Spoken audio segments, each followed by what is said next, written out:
Yeah, we might be slow to be getting started here, and we apologize for that. But once we get rolling, hopefully we should have a ton of content for you. Yeah, I mean, it's the way of Swiss. There's just a whole lot of players to organize and get things rolling. But from this point on, we will endeavor to give you as much action as humanly possible. And the action has begun. Here we go. Match number 1, game number 1. Roulian on the top on the Rogue and Viper on the bottom on this Shaman. And already lightning bolts as far as the eye can see. You can see that he means business, and you can see how good the deck would be versus Priest if his opponent had it. Yes. Trades up those lightning bolts for a Lickum, which I think is a pretty solid decision, and that is a pretty nutty opening hand from Viper. Viper actually playing Feral Spirit, which is something that I started doing myself. The idea is that you kind of maximize your Spirit of the Frog curve by putting in that extra spell that you can continue to draw off your 2-mana spells, like your Soul of the Murloc or whatever else. And then Feral Spirit, of course, then also functions just as another overload effect to proc your Vicina and your Lickum, and it allows you to be very, very aggressive. Turning that downside of the overload into an upside, essentially. It's one of the weird nuances with this deck is that you almost, not always, but if there's a Lickum involved, you almost want to just chain overload, which sounds very weird because it's obviously very difficult for tempo. You're playing with less mana per turn, but the value and strength of Lickum overall is so insane that you do want as many of those overload procs as possible, so you can it's managing them, right? As opposed to just going mass overload in one turn. And now, start to ask the question already, how good is this sort of the early aggro / anti-aggro tools that Shaman has in the form of Lickum, in the form of Lightning Bolts, and even Feral Spirits to a certain extent, versus Rogue? We're going to find out, because Evil Miscreant's going to come down now, and it doesn't die to an overloaded Lickum, but it does get a lot of value in Roulian's hand. Yeah, Faceless Ethereal picked up for Roulian. That Faceless Lackey is both an upside and a downside. It's nice because the one thing where where Rogue will get overwhelmed quite quickly in this matchup is that Shaman can go wide on board so much more effectively than they can, and then Rogue really struggles to fight back against that, right? Like this 1/4 might be able to pick apart several tokens over the course of 3 or 4 turns, but 3 or 4 turns is 2 or 3 turns too slow, right? Like you need to be able to deal with their board immediately or else it snowballs out of control. So having a Faceless Lackey yourself seems appealing to, like, okay, I get multiple bodies in play, I can fight back against what they do. But Faceless Lackey is also a card that activates their Mogu Flesh Shaper, their Sea Giant, like all of these things that they are leveraging onto the board that just get reduced by hand size. Like I heard Derek say earlier, like whenever you play a 1-drop against Shaman, you give them a coin. Which is like, it's actually even worse than that, right? Because potentially you're giving them multiple coins because it might be discounting 2 Mogus and a Sea Giant in their hand at that time, right? Like you have to be so careful about putting minions into play and get your Sottle casting bingo card out and prepare to stamp. But it is quite similar in a lot of ways to playing against old school Patron, where every minion you play you have to ask yourself, do I need this minion in play? Is it important? Should I trade worse so that I end up with less minions in play?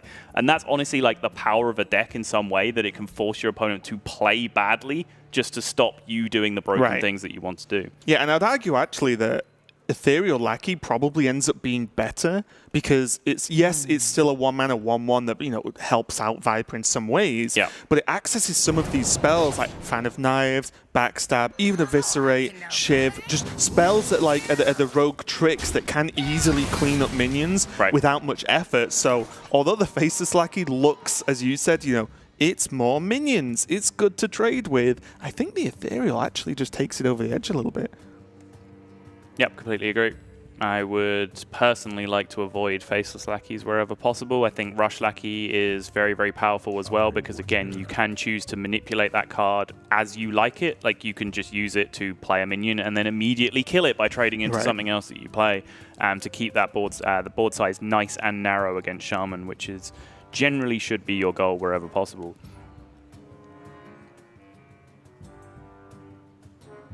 In the meantime here, Viper's not got really that many choices. I can't live in a world where he wants to hero power pass, or at least with his hand. So I imagine at least one Sludge Slurper comes down, then there's a level of reassessment going on. Yeah.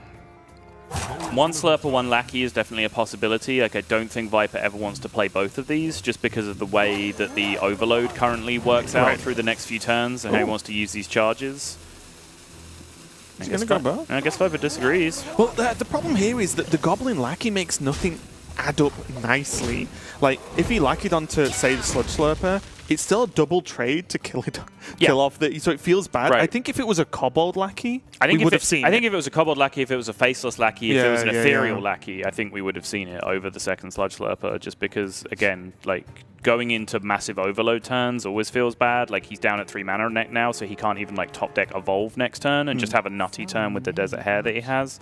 But yeah, as you said, like, Goblin Lackey just didn't do anything that turn. Like, it was just the weakest one, probably, on that particular turn. It didn't take long for me to already have to fight mentally to remove a block from my mind of seeing the rope and being afraid for the player. Because during the last few weeks of Asia Pacific Grandmasters, there were consistent, like, the rope burns before a player even starts to lock in a heavy animation turn. Right. And I just saw the rope, I was like, oh no, is Viper going to be okay? I'm like, yes, it's just a 2-mana turn. There isn't enough animations. Viper has certainly fallen victim to it once or twice in Hearthstone Grandmasters. He's been one of the big culprits in the Europe region. Of course, PNC, I think, has been the biggest culprit in the Americas region as well. It's been a persistent thing that Viper is a very, very slow, methodical player. Yeah. And Roulian now taking control of the board, but you know, we all know that this can swiftly change. I promise I said that before I saw the Evolve, but can't really be done yet. And there's that double overload just coming to bite Viper that I was talking about on the last turn. Again, no criticism of the play, it's just unfortunate the way it worked out. Like any other Lackey, and we might have seen a very different world here where Viper had played out the Lackey and then ripped this Evolve this turn. Also as well, I think it's one of the worst, and again, nothing against what Viper's done, it's just the way it's played out, but one of the worst Lickums that's been buffed I've seen. It's not, I feel like it's not killed anything, but he's on last charge. I think Roulian has manipulated that very well as well. I think he's done so quite deliberately that he's just played with Evil Miscreants and Lackeys the whole game, which he's had the luxury of being able to do, right? He drew them both. He was on coin and he drew double Evil Miscreant. You know, you win a lot of games of Hearthstone, even when Rogue was weak, if you're going to do that.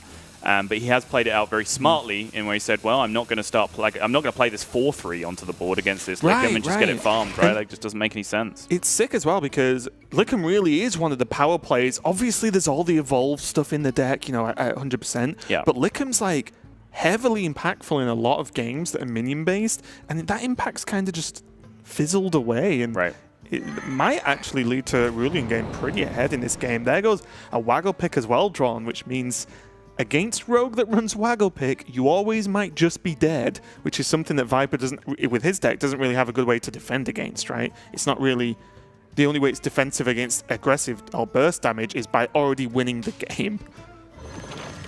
Crucially there as well, Roulian hit the 30%er of activating his Thief cards off the Pharaoh Cat. Got a Grand Mummy there, which means his Underbelly Fence is active. He does have Henchclan Burglar in hand, but he has the luxury now of just not having to play that card to activate his Totem Golem with Rush in hand. Hold on to your seat, Sol, because here we go. I don't see many other options than getting this Evolve rolling right now. What do you even do with it, though? I'm wondering whether you Witchy Lackey one first. Okay. Like, play the Witchy Lackey and then just try and go as wide, because the second you get even, I would say, a mediocre Evolve on these hairs, that you've got to assume, especially with Roulian's hand size, they can probably deal with 1 to 2 of them quite easily. Sure. I'm personally getting irritated by the fact that we can only Sea Giant or Evolve this turn with any, like, massive impact. Getting irritated that we can't do all the overpowered things in a turn. Have you played this deck before? Like, that's what you do every game. You do all of the overpowered things in one turn. I play the quest one where the Hero Power hair does the overpowered things. Ah, okay. You play your entire hand in one turn, and then your opponent concedes. That's how this deck works. Okay, so it looks like Viper's going the other way, and at least either playing or holding the Witchy Lackey for afterwards. I think this makes more sense, right? Because you're going to get 3/4 drops, and then you get to choose which one you want to evolve, whereas the other way around, you just get a 4-drop, and then they all evolve into 5 drops. So doing it this way around, you see more options, and then you get to adjust and make an informed decision after the fact. Viper just throwing out the totem here and picking up the Echo Murloc out instead, which I do like as well, because I think he's pretty interested in just getting a nice sticky board state here. Yeah, I guess that's the difference, isn't it? Because it's like one extra minion for the flexibility of the evolve. And I say 1 extra minion because a 1/1 Lackey counts a lot less than the average 2-drop. So to go with the totem, though, as you said, you can see the follow-up, the Ethereal Lackey. There's a lot of good ones, and none of them are there. Yeah, there's also an awful lot of bad ones. Yeah. That's kind of true, especially in this matchup, isn't it? Like, some of the spells are like, oh my god, this wins me the game. Yeah, I think people have this like false perception of rogue spells that like every time you play an Ethereal Lackey, you're going to get some efficient removal, and it's just not the case. Like, rogue has a lot of just weird effects like that, right? Like, weird stuff. Create duplicates of things, steal cards, shuffle cards into your deck, like all that kind of nonsense, and it really does not help you out too much in positions like this. Roulian just has to keep an eye on that, or at least Derek does, after a slight mistake with that money yesterday when he was playing Rogue. Sorry, what happened here? A lot of half trades. Why did the 3/4 just bump into the other 3/4 and leave it alive? I am much confused. I have to get back to you on that one. Yeah. All I know now is Sea Giants can be played, and yes, that was plural. Yeah, now I'm a lot more excited about these Sea Giants. So it's 20 damage with just Bloodlust this turn. Yep. So not quite there.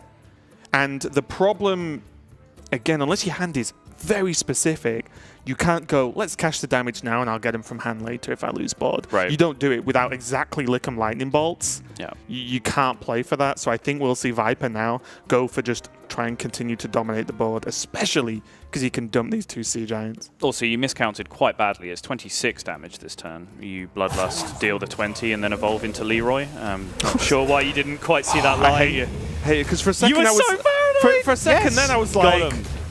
what? Absolutely got him. That was basic maths. How did I mess that up? It's because whenever I evolve, I get Doomsayer, so... Don't. we will fall out. I will fight fire with fire, my friend. We will actually fall out if you start talking Doomsayer nonsense during this broadcast. Don't make me think I've counted badly then, and we'll all stay friends. Once and forever, people at home, do not fear the Doomsayer. It's 1 in 120. Just forget about it. But sometimes it loses you the game. God damn! Okay, well now with these 2 Sea Giants down, there are less and less ways that Roulian can defend against this. Yep. It's suddenly not a board of minions he can chip away at or try and tempo out with the rogue tricks. It's now just I might die next turn, and especially because Viper's not remotely overloaded, his Bloodlust is active, and even if he wanted to overload, his Vicina, which is kind of Bloodlust, gets activated. So Viper put himself in a fantastic spot, and honestly could be very quickly taking a lead in this series.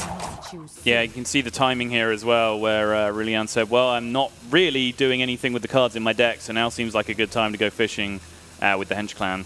And honestly, although Counterspell on surface might have looked like, oh, Counterspell, Bloodlust, sick, it's like, he gets hit by 2 giants anyway. Yeah, exactly. The counterspell does nothing. Yeah, you just get hit by the board and you're dead anyway if you play counterspell there. Like, it just actually doesn't do anything. So that's 16, 19 plus 9. Looks good to me. Oh, aye. Rip it. Game number 1 going over to Viper. Very, very slow start from the Shaman deck in comparison to some of the draws that you might be familiar with seeing with on ladder.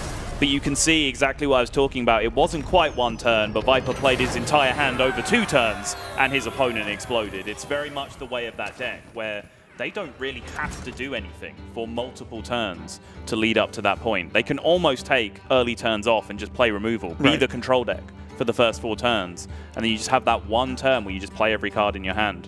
And then there are very few decks, apart from outright control decks, that play brawls and sweepers. Yeah, that can actually deal. You know, Zephyrus interactions, for example, that can actually deal with that. And if you're playing against that kind of deck, that's where Soul of the Murloc and stuff starts to come into things. And also, you just play differently, right? As well, like, you don't even play in that style. You take on a whole new style with that deck. But yeah, Viper leading 1-0. I will say, though, I think Roulian, definitely a newcomer in terms of general viewers anyway. I think Roulian actually played the game very well. I think he managed Viper's early game pretty good.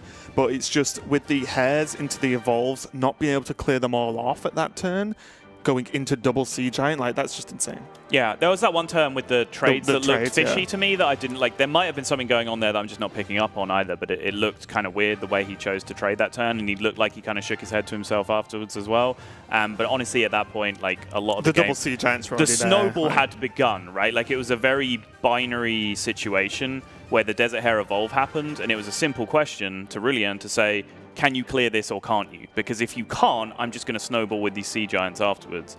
So the fact that like maybe he was a little bit inefficient in the way that he traded after the fact didn't really matter because there was no level of efficiency that turn that stopped the Sea Giants coming down to punish. Yeah, and there was a big card missing for me, and I think, honestly, the card that just makes the deck even remotely good was just Vendetta, right? Like, Vendetta makes such a big impact in every matchup, but especially when your opponent is, like, cheating out bigger minions, a 0 mana just deal 4 is huge. Like, because he could have dealt with one of them cleanly, which maybe would have made the trades on the other 2 a lot better. Yep. And even if you just left 1 4-drop on the board, that is infinitely more manageable than the 3 sticking around and having to deal with it over 2 turns. Like just Vendetta's so key to the actual game. Yeah, suddenly if you Vendetta one of them and then you're like suiciding your 3/4 rush like into the Corcron, so 2 minions are off the board on like down, like increasing the Sea Giant or both Sea Giants by 2 in that case, and suddenly Viper has a much more difficult turn on his side of the board. And that's the thing I've always thought about any way these,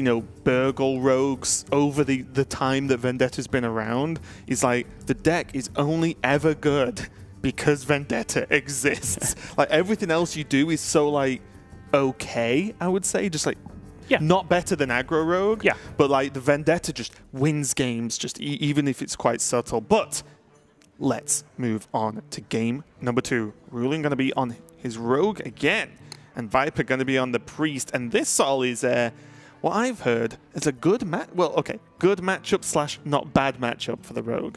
I think even before Doom in the Tomb, before these new cards came in, I think the one good thing that Rogue had going for it is that it had a decent matchup against Priest. The Priest Hunter. Yeah, where, the problem was that it just got dumpstered by, like, absolutely everything else in the game, including Druid at that point, which just made it unplayable. Probably Basic Mage.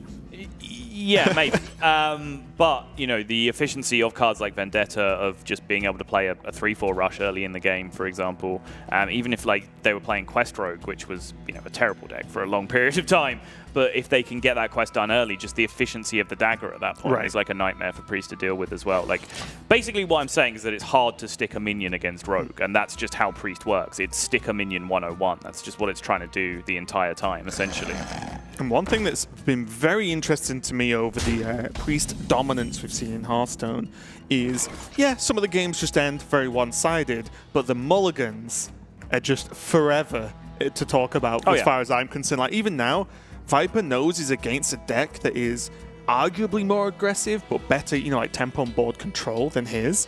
He kept High Priest Amit, he kept Psycho Pump, and the Tolve. The Tolve is like a fairly general keep anyway, but the Amit and the Psycho Pump speak volumes to his idea of how he wants to approach this game, because it's not a keep in every matchup. Right. I think a lot of matchups you just go super hard for the 1-drop. Right. I know, like, Quest Shaman was probably the most common matchup being played in the game, apart from the Priest Mirror, right? Like Priest Mirror versus Quest Shaman, and that was just all about getting 1-drops a lot of the time from the Priest side.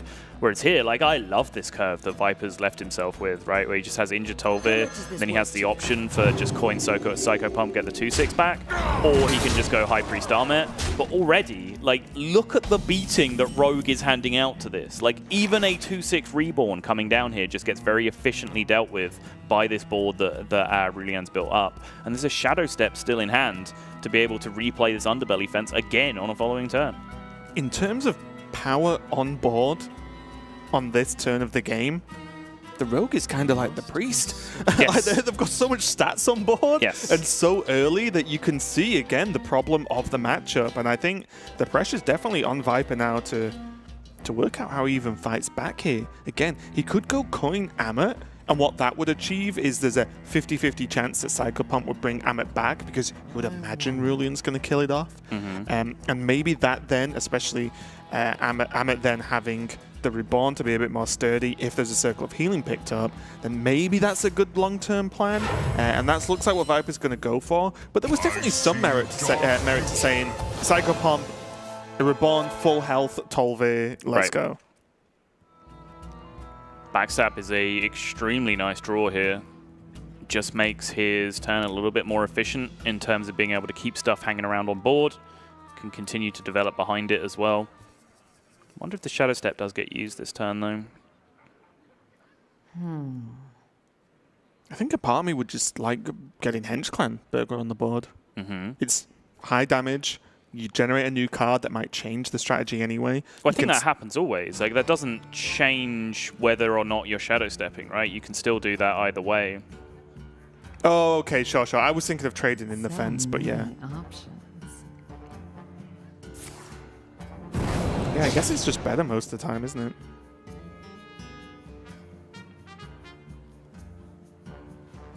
I think I naturally wanted to protect the Fairy Dragon, but then there isn't much targetable... Yeah, what are they going to do? Holy Smite your Fairy Dragon? Silence it. Yeah.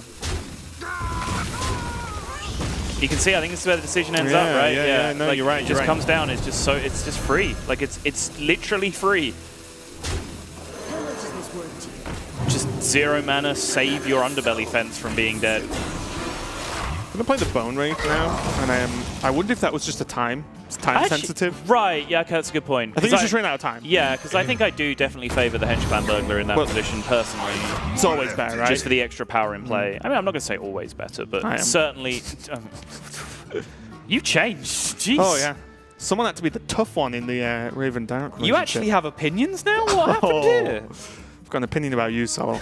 But yeah, my point being, seriously, is the Burglar, yes, has more attack. Yes. But also, you don't need a taunt on the board if they have no minions. Correct. But I think Roulian got to the point, and I actually like this decision. It's something I criticized a lot in Grandmasters, was if you get to the point where you know you're running short on time, just make a decent play. Sure. Like, don't play the Burglar and pick random, random spell, and then you're in such a worse potentially position because you rushed and tried to finish the perfect turn. Just do something solid. So I actually quite like that from Roulian, although him being in that position in the first place is not good. Yes. Agree with crisis all of management. That. There you go. Crisis management is a good way to look at it. Put that on your CV. You can see the extra power in play would be very useful right now, right? Just give him much more efficient trades over the 2/6. He's unlucky to draw a Miscreant there, otherwise, if he had the 4/3 in play, he could just like have a dagger plus the card that he drew turn to be able to deal with this. And honestly, if we were going to live in the magical world where the Hench Clan always offered these spells in this game, well, you see that like it would have opened up way more options depending on which spell he picked as well. Sure. It's just the idea that there's more options going into this turn.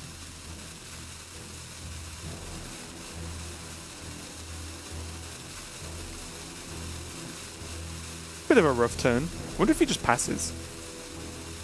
It's a very unappealing trade to make. The fact that it costs you 2 minions just to turn a 2/6 into a 2/1, essentially. But now the fight back begins. Give the priest an inch and they will take a mile. Ah, I see you made the mistake of leaving minions on my board. Yeah. You idiotic boob. You couldn't kill literally everything I played the entire game? Ha! But now Viper's just got the execution to think about, right? It's just how and when he wants to see the game play out. I've seen some players go for all-in card draw and say, well, if I draw my deck, I'm going to win the game. And I've seen players go, actually, what if I just make a big dude now?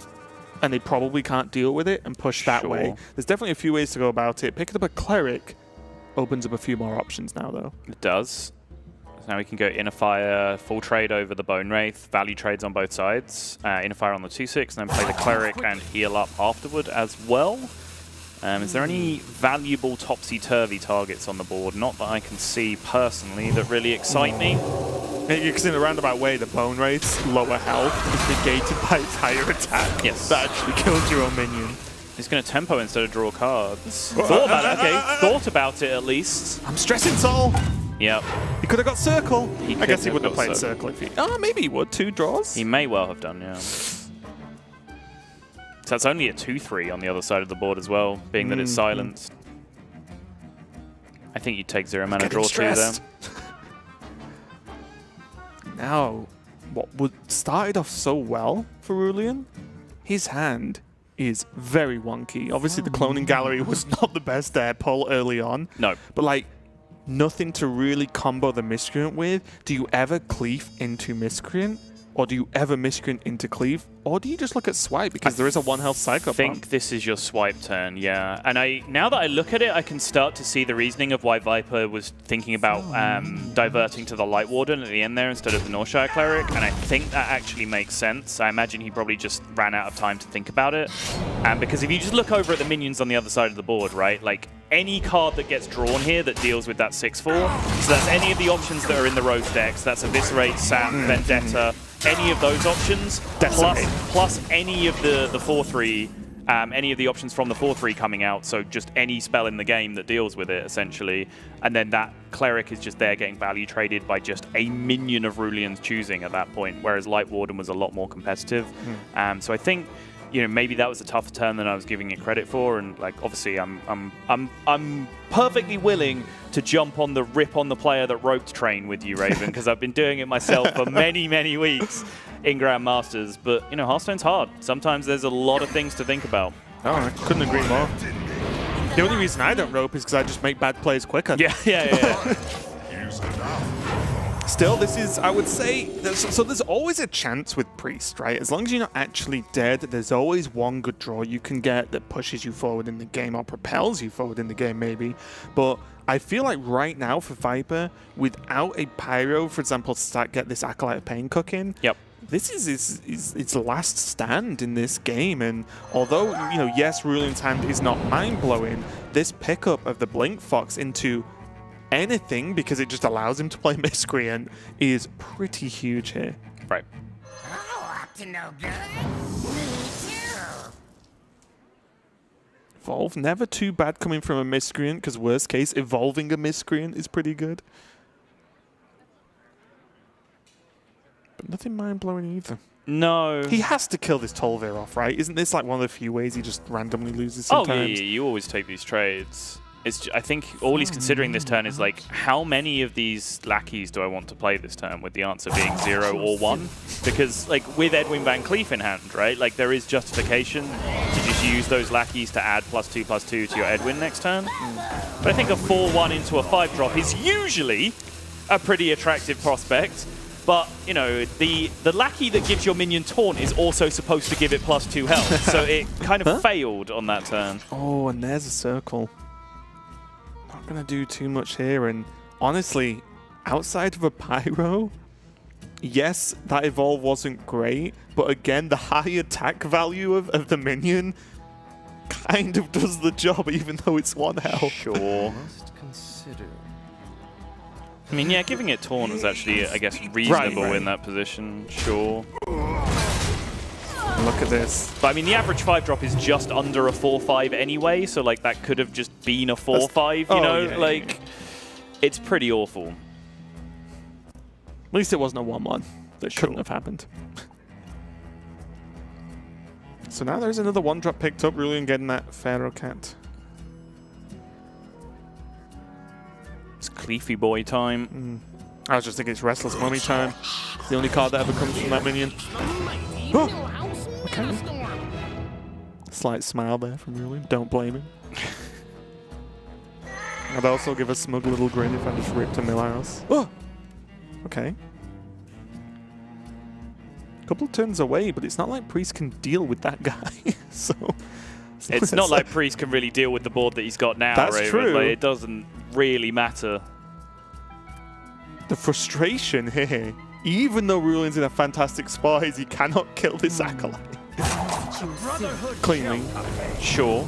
Because it's the only thing he doesn't want is Viper to draw cards. So I think, does he just like not trade at all, right? He just completely ignores it and says, hopefully you get 1 draw from the Acolyte this turn. So he could have had a 4/1 and an 8/8 that turn instead of a 6/6 and a 6/1. Is that better? It's debatable, right? Because I was going to say, like, the Acolyte just goes into the 6/1 anyway. I think if the Acolyte goes into the 6/1, Right. Roulian's happy with that situation, right? And if it doesn't, Pyromancer's been drawn anyway. Sure. You know, in most outcomes. So extra arms makes the Acolyte live a bit, but it doesn't really matter, does it?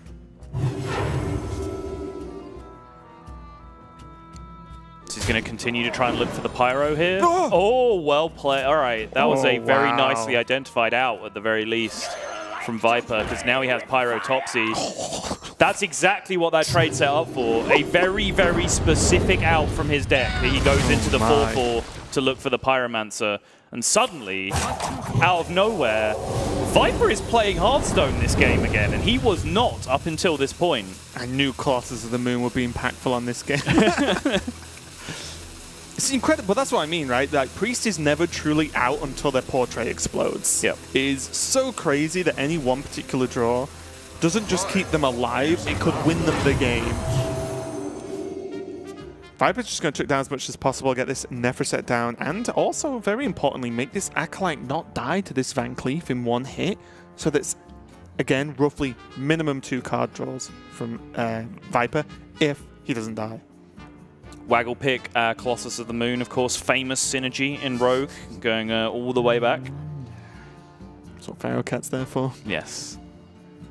There is 11 damage being pushed here. Essentially, like, Roulian has 15 over the next 2 turns just from his minions attacking plus the 8 from this Waggle pick, which in theory is how much health Priest can maximum gain.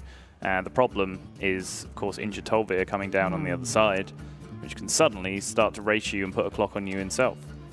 Honestly, in this spot, I would just go face and say you need it to happen. And also with the Pyro on board, the Pyro either trades. Yes, it can unlock more cards with the Acolyte, but it also reduces the health of all the minions down every single time it's procced, which means the Divine Spirit in the fire combos are worse. Sure. And Roulian's on 28. It's almost as safe as you're ever going to get. So I like just saying to Viper, look, you did some good draws this game, I'm not lying, but you now have to do something again to live. I like this. I also agree with this, yeah. I don't think Xerath's Cloning Gallery was really doing anything particularly exciting that turn. Viper needs to do some quick maths here. He hopefully was doing it on his opponent's turn. It's certainly how he can use good use of that time that Roulian was taken. So if he Divine Spirits here, he goes up to 14. The Pyro takes it down to 13. More Arms would then push it up to 15 and down to 14. So, like, chaining a second Divine Spirit draw into an Inner Fire is not always lethal in that position anyway. I guess it is because the other minions attacking would get him over the line as well in that spot. Well, running out of choices now. More Arms is going to come down to proc this Pyro once again to give Viper as many draws as possible. But it's still looking rough. Yep. This allows the Acolyte now to trade into the Edwin. But the circle draw means that he can just rip it out anyway. Yeah, sure. The trade can this happen. Fine. Yeah. Let's keep going. Need to lock this in very quickly. Yep.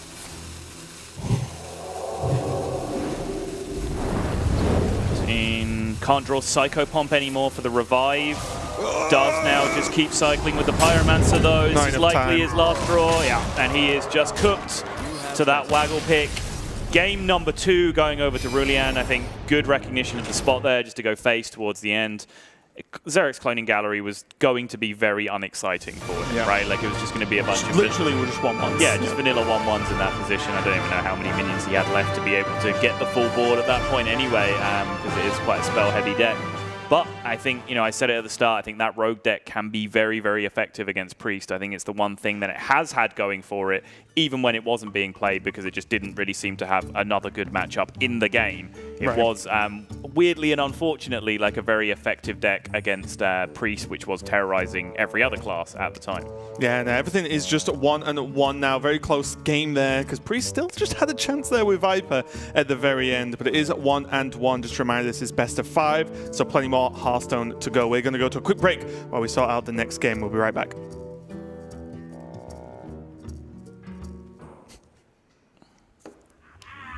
Not so fast, riffraff. The treasure is mine. That's what you think, but Not really loud. It's really loud, yeah. your endless prattle crackling as well. fills me with gloom. It's time you both met your doom in the tomb.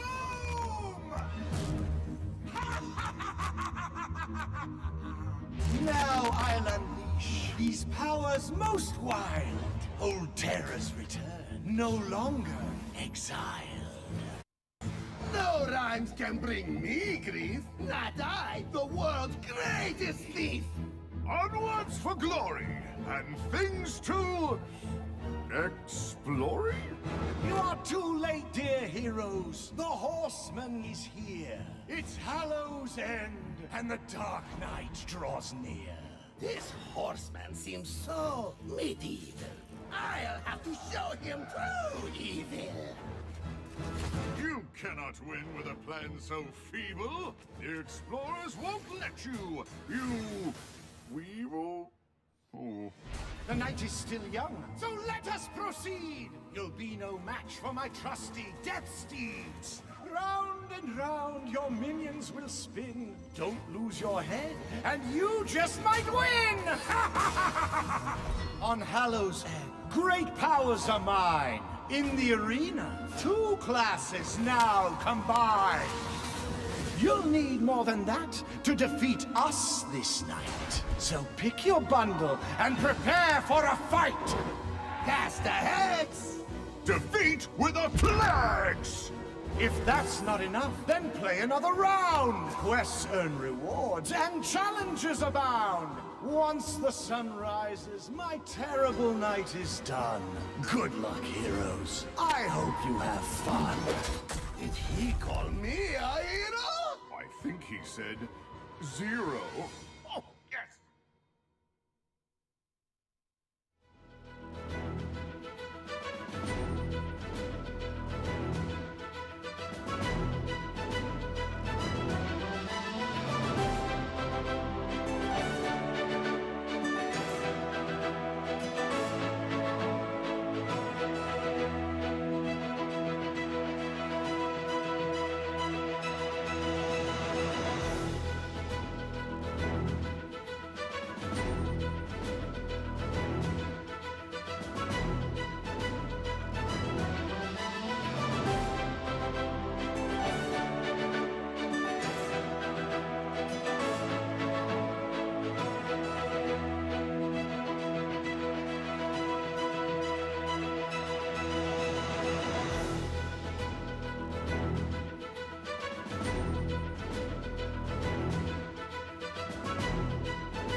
Continue our series between Viper and Roulian. Currently 1-1.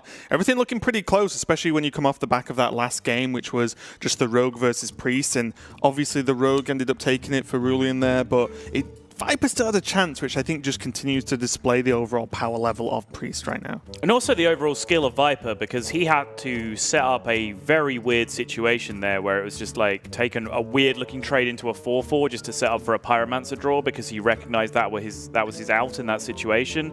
And then that Pyromancer being alive, which in itself was like a bold call from Roulian, right? Because he has the option just to kill the Pyromancer to shut down all those draw options coming out, having even seen one Cleric get drawn, like one Samdi would have been too slow in that position. But that 1 to 2 turns was really the crux of the series up until this point, or at least that game, where Viper found himself a very nice out and played to it very skillfully and was rewarded for it by his deck. But then Roulian, I think, responded in kind by recognizing the situation and just saying, you know, there's one card in my opponent's deck that doesn't even beat me here, just stops me from winning the game immediately. And I really like it. I really like just the not overthinking it overall, right? You just go, well, it's so unlikely that they even survive that it's worth going in for. But now, as we move through the series, we do get to see how it's going to shake out here with like the slightly different lineups clashing, because there is Shaman and for Roulian, and he has Paladin, which I actually think, although the natural jump when the Doom in the Tomb cards were announced, everyone thought, oh, Paladin's going to be insane because of Emperor. I actually think it's not. I actually think it's like, I actually just think it's like not as crazy as people thought it was. It's probably just the same as before, but a bit stronger.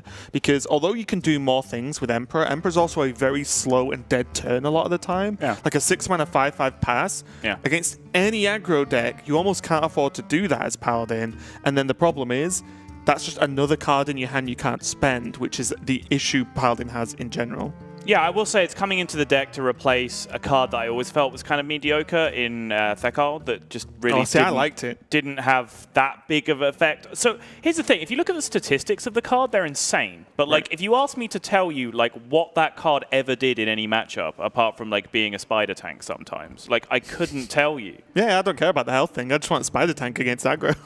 So play history buff then. Is that you don't really have that many minions though? If you give me a good spider tank that does something better that has like occasional upside, then I'll play it. Yeah. So yeah, I do think it's like a fairly mediocre card that's coming out the deck for it. But yeah, I don't think Holy Wrath Paladin has improved off the back of Emperor Thaurissan because there's so many other decks that have come across that kind of prey on Holy Wrath Paladin. Like, for example, if you've got a Ragnaros in your deck, right? Like, all of a sudden, you're like miles better against Holy Wrath Paladin than you would have been before. Desert Hare Evolve is just something that Holy Wrath Paladin just doesn't interact with. They just have no possible clear in their deck that early in the game that can stop that damage coming through. So I think Holy Wrath Paladin has improved, but unfortunately, I think the other decks that have improved more are all very good against Holy Wrath Paladin, which is making it worse. Well, let's go into this game. It's going to be Priest again for Viper and Roulian on that Holy Wrath Paladin. And for me, I'm very interested to see how Roulian plays this because, at least in my opinion, you do not ever really aim to Holy Wrath to win this game. I think a lot of the time, sometimes you do and it's a bonus because you just got it like you can. But overall, the games I've seen, I think played the best and won the most convincing is when Paladin kills every Priest minion that exists in the deck and wins that way. So I'm just interested to watch more players play this deck and see if that's how they play from the start, or if they like adapt into it more as because they can as it happens, if that makes sense. I mean, absolutely should be. I think it's like it's a kind of a weird question because you don't have to like lay out to play the game that way. But the one thing that you have to know about the matchup is that you absolutely do not need Holy Wrath. Like on any turn that Holy Wrath is good, you can play Holy Wrath. But that doesn't necessarily like change the way that you play through the early game. Right? I think that's overall my point is like if Holy Wrath ends up clogging the hand when it could have killed off a Light Warden, that's like just a point where I think it should be played all the time. Yeah. Whereas I've seen some players hold on to it. That's all. If you have 5 mana and like you don't draw cards and spend 4 mana in this matchup, for example, you just play the Holy Wrath because it's the most efficient thing you can do with your mana that turn. And as you say, you just don't need to kill them. Like if you get into a position where you have a Shivala on the board and you've cleared their board, you have won. That's game. Like the game is over at that point.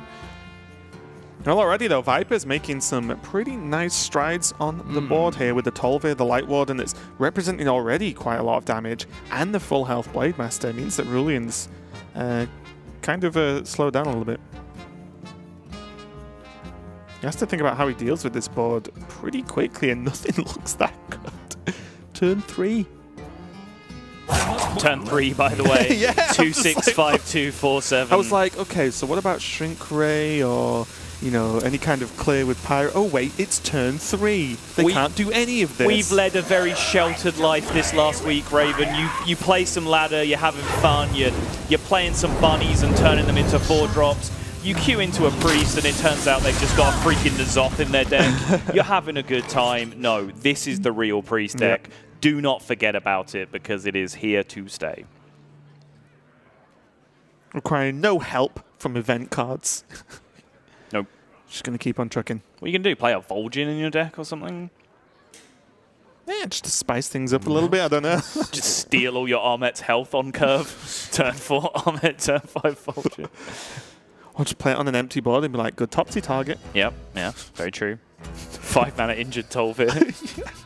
For 2 cards. Yeah, seems good. Good. It's all about options.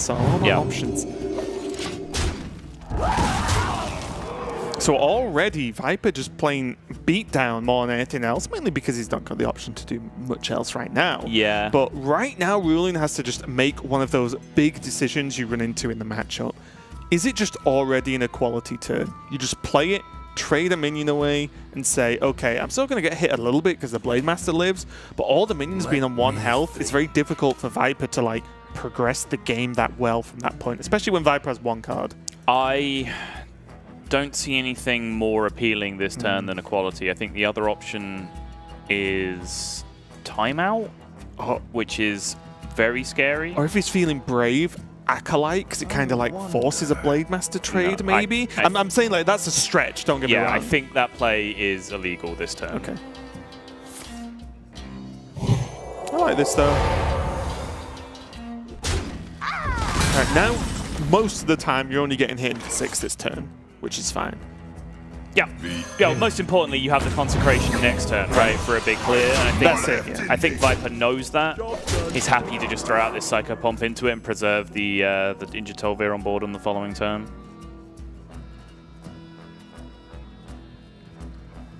Shrink Ray is now kind of exciting. This turn? I mean, I thought about it. I thought about it, but I was like, nah, I'm being dumb. I don't think it's necessarily completely out of the question. Like, it cost 5. It spent more mana.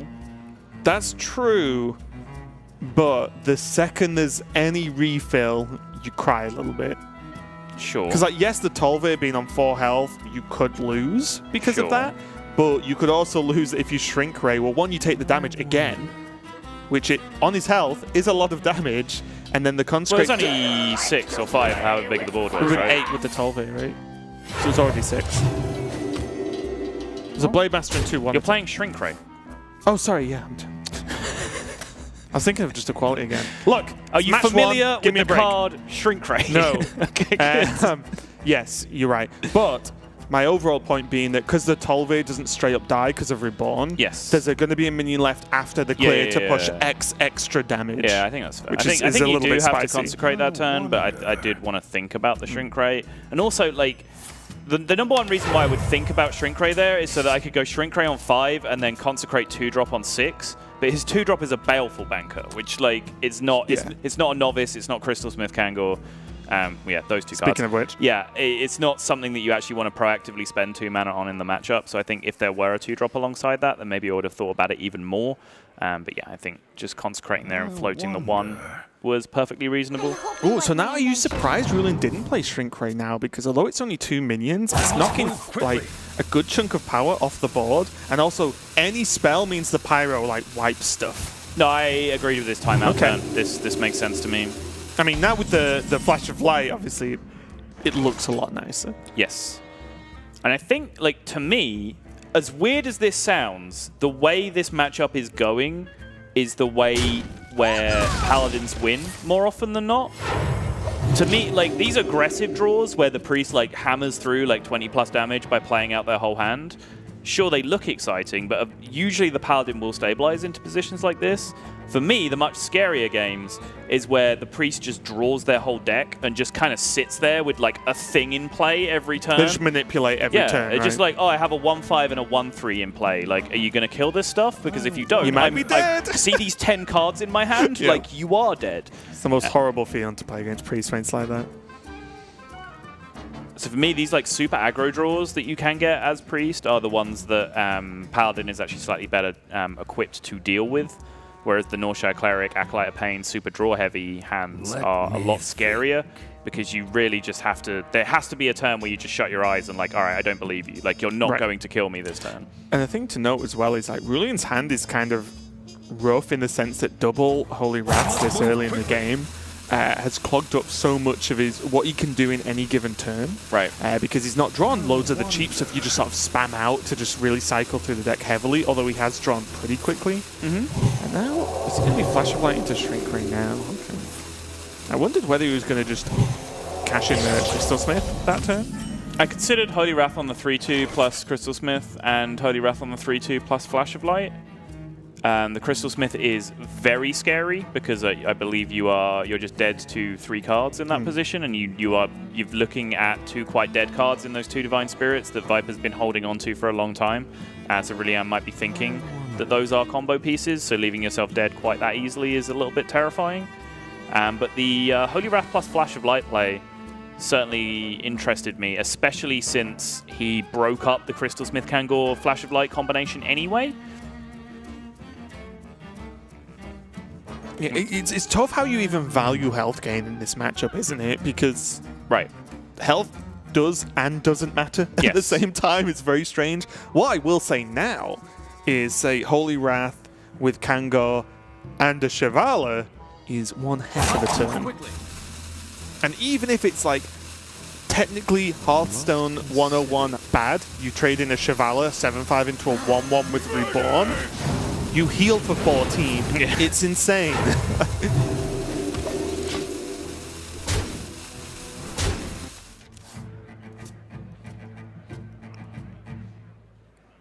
Pyro is also extremely exciting this turn for Roulian.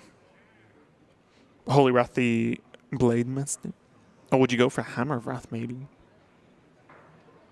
To just have the 2 mana for Crystal Smith Kangor? Right. It puts the... So it's weird, right? There's still 2 lenses in the deck.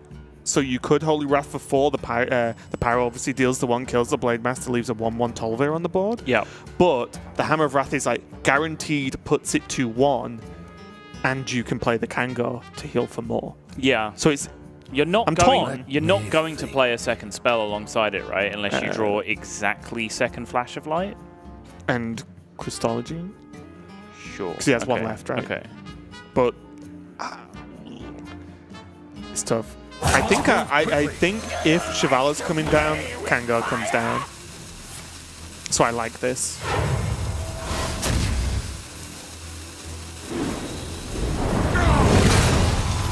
Oh wait, you can't do that, right? Oh yeah, I'm being silly. I was adding the mana anyway. Yeah. Yeah, sorry. Yeah. I was presuming a spell of 4 or 5 mana got the Shivala to 0. No. Of course it didn't, because it was on exactly 5. Apologies. So yeah, maybe I didn't like that. It's an emotional roller coaster, Sol. I don't know what to believe anymore. I mean, Viper now has a draw. This is just dicey. Yeah, he could just be dead. I don't like. What was that play? So there was one turn where I specifically called out that like maybe this is a Holy Wrath turn, and I don't like there being 2 Holy Wraths still in Roulian's hand at this point deep in the game against Priest. Like I think there's always an opportunity where he could have used these. I got you, friend. Certainly the one turn that I saw, and there's probably multiple other occasions where they were useful, including on that previous turn as well, where it was a possibility. I even wonder if Holy Wrath, Shivala, Banker would have just been fine. Yeah, no, so I at least looked you at keep that, it. yeah, Like, you I looked don't at that have to play get as the well. Crystal Smith Kangor heal, Right. although it would have been nice. But Right. just Banker and say, well, there's another one where that came from, and there's 10 cards in the deck. Right. Oh, that was a spicy one. I'm recovering. But we can see, though, that Viper just doesn't have Inner Fire or a Topsy, which means this is very, very difficult for him to end this game. And Roulian has things that stop him ending the game, like a Shivala. So now Roulian can get the full heal with the Shivala, but with double Divine Spirit in Viper's hand, like that doesn't even really matter a great deal. Conk means that he can kill off the Tol'vir if he goes with that as well. Okay. So he can kill off the Tol'vir because he has the 1/1 on the board to make up the difference. So he can Conk, Shivala, and a weapon. The weapon could kill off the what's left of the 2/3 and just leave the Blade Master on the board. As a 4/5, which Yeah, still then it's- just gets healed back up to a 4/7. Go up to 17. I guess it would require Divine Spirit plus health buff X and an Inner Fire Autopsy. Yeah. I think it doesn't feel good, but I think it might be the best. Obviously, like this might be super easy for me to say with Cast Division, but I think Roulian can have a very good read that these 2 cards in Viper's hand are something to do with health buffing or Divine Spirit or Inner Fire, like some combo pieces in It's some floating regard. mana. Yeah. Right. Doing a little bit different, going for the extra health gain from the Kangor and using the Banker just to guarantee another Game. Shivala. Makes sense, but very quickly as Viper locks it in and Roulian sits back, because you know if a player as good as Viper locks in a turn like this with multiple cards in hand, you are very dead. And that is going to be it. Priest proving that, yeah, Viper did take a loss versus the Rose, but one of the best matchups. still beats down the Paladin just about in a very, very tricky game for Roulian, I feel. I feel like there were many turns that were... we're the winners, woo! There were many turns that were not straightforward there for Roulian. I think that, I mean, we were even bouncing across 2, 3, 4 different plays any given turn. Yeah, and it's always going to be the way with Holy Wrath Paladin in particular. I think it's super complex deck. It's a deck that, you know, I've been called out on by multiple players in Hearthstone Grandmasters for like not seeing the lines in commentary. It's a deck that I put a little bit of time into recently. But for me, like, if you died against Priest with 2 Holy Wraths in your hand, you have to have a look at that, right? And it might be like hard to get the point across of like why that's important, because like, you know, oh great, he didn't use like an inefficient source of removal from his hand as a removal. Like, how can that make a difference? But there were turns where he floated mana, for example, where he didn't, you know, he didn't play as efficiently as possible, where he could have played Holy Wrath and then had a cheaper card left remaining in his hand that he doesn't spend on that turn because he plays a Holy Wrath instead. And then he's a card deeper in his deck, for example, but he's a card deeper in his deck and he still has a Flash of Light in his hand because he did something different. You know, these are all hypotheticals. You can go back and reconcile the game state exactly to yourself, but I think just the point I want to look at is to say that if you're dead against Priest and you've just been sat on 2 Holy Wraths the entire game, I think that is the #1 way that you can improve your win rate against Priest, is to say, can I play Holy Wrath this turn? Is it good for me? Because I think that is a useful card in the matchup that does not get used nearly enough. And I definitely understand why people may think it isn't good, of course, as you outlined. But I think as well that the strength of the Paladin deck is it draws like there's no tomorrow. And it means that you get to play the game with all of your cards, which means you can almost like math out the game. And that's like, for me, the real strength. And obviously, if you're just sitting and not drawing the cards quite as fast or efficiently as you can do, you are limiting yourself. But Viper is leading this series 2-1. That means there's only 1 more win to go. If you're just joining in, tuning in a little bit late, this is just straight up conquest, no shields, which means there is no no deck that is guaranteed to be safe from a ban, and also is best of 5, which means that there is no floating deck. There is no deck the player can avoid to play.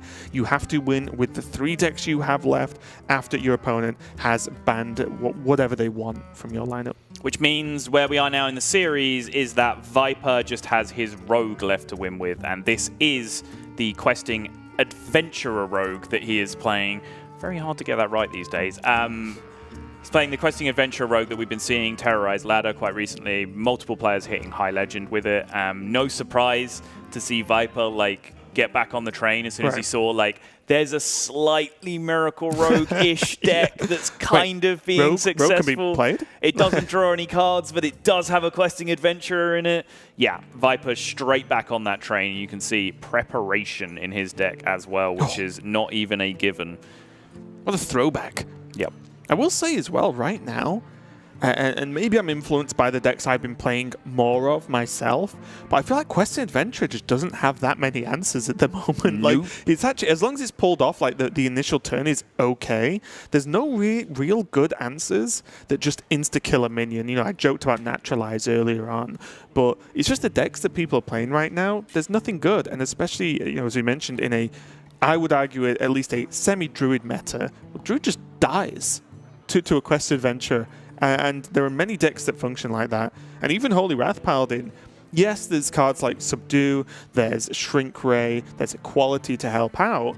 But as we saw in some other rogue games, the amount of power that they can knock out in the first 3 turns, outside of a couple of Shaman decks and Priest, the meta doesn't really do that often. Right. So it's so weird to be like, okay, I've got comfortable with how the meta works and the speed of the game right now.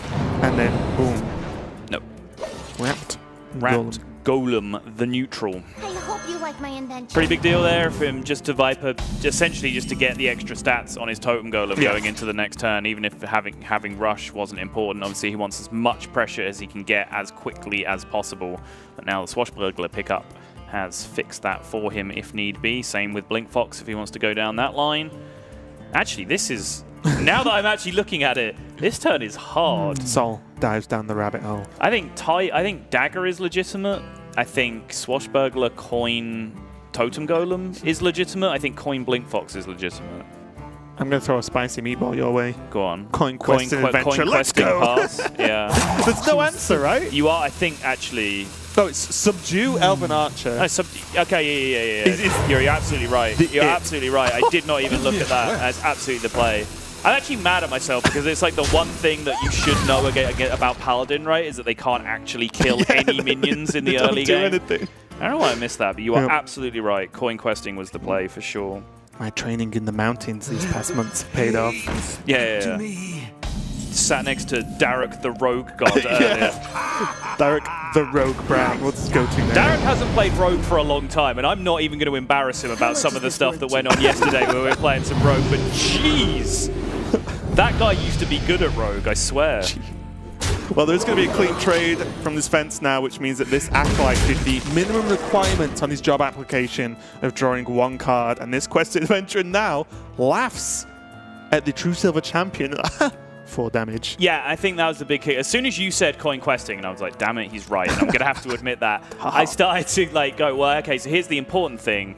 If we play tempo questing here, we have to then be able to pull it out of range incrementally turn by turn. So this was the first breakpoint that I looked at, and yes, it gets out of range of that True Silver Champion, which is huge in this position. And even if you start to just, play the game out in your mind how you would expect it to happen, say worst case scenario. Yeah. Even if there's a shrink ray on 5, well, if that's the case, Viper will have like, what, 6, 7 minions on the board maybe? Yeah. Which means that it's still 7 damage, and there's a whole extra swing of this quest adventure between now and then. Right. So Viper is just putting his foot down.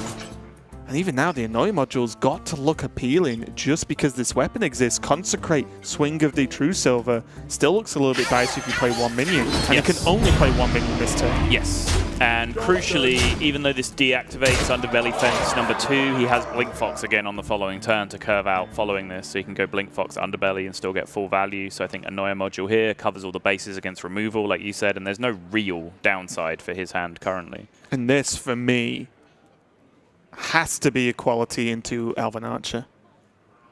The Elven Archer draw has certainly given Roulian some game in this, because otherwise it was a timeout turn or it was a shrink ray turn. An issue with shrink ray is it doesn't silence minions. No, it doesn't. The question's like, oh, you can keep me down for this minute. Yeah. He's going to go back to the gym. I think it just has to be, right? It feels bad, but I think timeout might.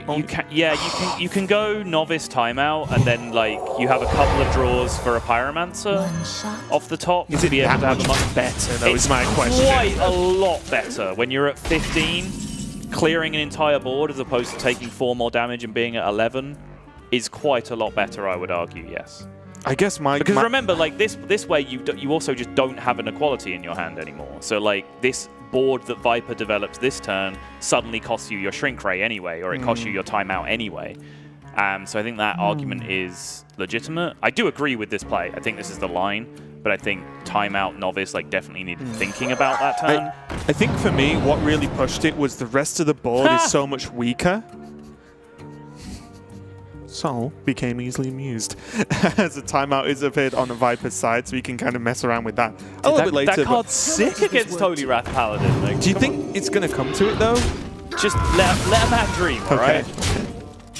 Where are the Spell War Jewelers in the Rogue, Sol? That's my question. Dude, it took so long. Spell War Jeweler was being brought in Grandmasters for like 2 or 3 weeks, and we just never saw it do anything. And then there was the 1 week where we finally got to do the Azalina thing against Druid, which is so sick, but we still hadn't seen the Shaman version doing anything against Paladin. And then Purple had this one game in Americas where he had 7 turns of Spell War Jeweler or something against Paladin, and then still needed to discover a Witch's Brew to win the game at the end. That matchup sucks for Quest Shaman.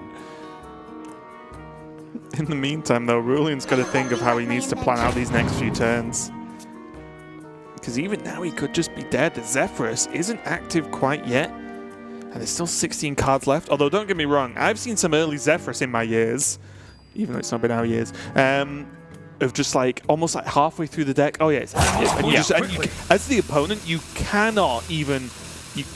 You kind of can play around Zephyrus sometimes when you're expecting what it's going to do, but you can't play round 1 this early in the game because you just cannot expect it. Right. It's just going to be a timeout. Roulian's like, nope, don't want to play this game anymore. We're going to wait. Play a new game. I've drawn some more cards. But this is going to be the real test now for Viper. He's pretty threatening on board right now. He has tons of stuff anyway. I think he needs to take like a minimal board impact turn and just like expect a removal the turn after, which is often the case with a timeout, and then still have enough to just incrementally pile on the pressure and not try and go, oh, well, if you don't have a removal next turn, I put enough on the board to just win. I would play my You against Miscreant. me? I'd play my Miscreant this turn. I'd play Ferrocat Miscreant this Yes, turn, for sure. which is what I mean by like minimal board impact, because his beefier minions are held, right? Yep. I'm with you. And the lackeys obviously open up potentially a ton of damage. So yeah, I like this, because this is, you have to clear the board, but you don't enjoy it. All right, screw it. We can spend the 1 on Ethereal Lackey now as well, I think. Because the spell might be good. Yes. And you want the mana more free to play next turn. Oh, interesting. Was not expecting this. So Viper's saying that Roulian has been making very desperate-looking plays over the last few turns. So there's a possibility that this is a desperate timeout and that he doesn't actually have the clear in hand. Actually, never mind the dagger as well here that I honestly didn't think about. It's just 1 more damage. Sure. You know, for like a neutral play, I think Sure. it's okay. Protects his board, 1 more damage next turn. Seems good. In the meantime, though, Roulian, what a horrible board. Let me think. It's the least threatening board I've seen for a while. It's going to get tickled to death, I feel like, with this board. I don't think there's a... Ugh. I don't... I'm trying to... Have you got some complete sentences over there for us, buddy? I feel sorry for Roulian right now because I don't even know where to start. Well, here's where we start. There's 12 in play and you're at 12. So step number 1, you have to do something defensive here. Roulian considered doing Crystal Smith Kangor Flash of Light on the previous turn and then bailed out of that for the timeout. Conk Kangor Swing to kill off the Annoy module? That's kind of interesting, sure. I just don't know. And you It's can get hard. the Crystology in alongside that as well. Like, because this doesn't do anything. It doesn't do much, does it? Ooh. Needs 8 damage. Which, yes, you could argue is difficult from nowhere, like from hand. Yeah. But it's not unheard of. It's not. Looking back on the previous turn as well, actually not playing these lackeys was very important. Just a point I missed up until now, where like seeing the shrink rate becomes obvious, but like you don't want to get yourself board locked against Paladin. That's very important. So in the face of like shrink rate being cast, Viper, by not playing a lackey and just by playing dagger instead, gives himself this option to just play another huge minion, which is just something I was just overlooking on the previous turn. And now the turn, yet again, is just as annoying, except Roulian has less cards. Yes. Or less answers, should I say. Oh, double banker. It's not going to cut it, is it? It is not, no. Zephyrus, certainly no Prismatic Lens has been drawn yet. No Lens, no Holy Wrath No as Holy well. Wrath. So Zephyrus, I was already going like, Crystology activate Zephyrus, question mark? And like that, no, not even close. That is not a thing. So like, on the surface level, Consecrate clears the most off the board in terms of physical minions. But yeah, that's my sentence. I'm done. Analysis over. Of just statement of facts. Yes. Because that's all I've got for now. Hard-hitting play-by-play we've been missing, Raven. Exactly. Oof. Crystology pass. There is just Consecrate Kangor, and you say, arguably, yes. It's the only play, right? Roulian's alive, and the Kangor is enough of a threat to consider being dealt with. If there isn't lethal. It's just all he has. Yeah. Goes to 13, down to 12. Was it ever worth him not crystallizing and like playing a card? He could have played Thanos, right? Oh, yeah. Crystallized for 0 minions, and he could have like played a card that draws a you're card. absolutely right. Yeah. I just looked and was like, float 1, question mark. Shiv? Oh, Shadow of Death, just because I like the card. Take the Shiv, Shadow Step the Spell Lackey, see what happens.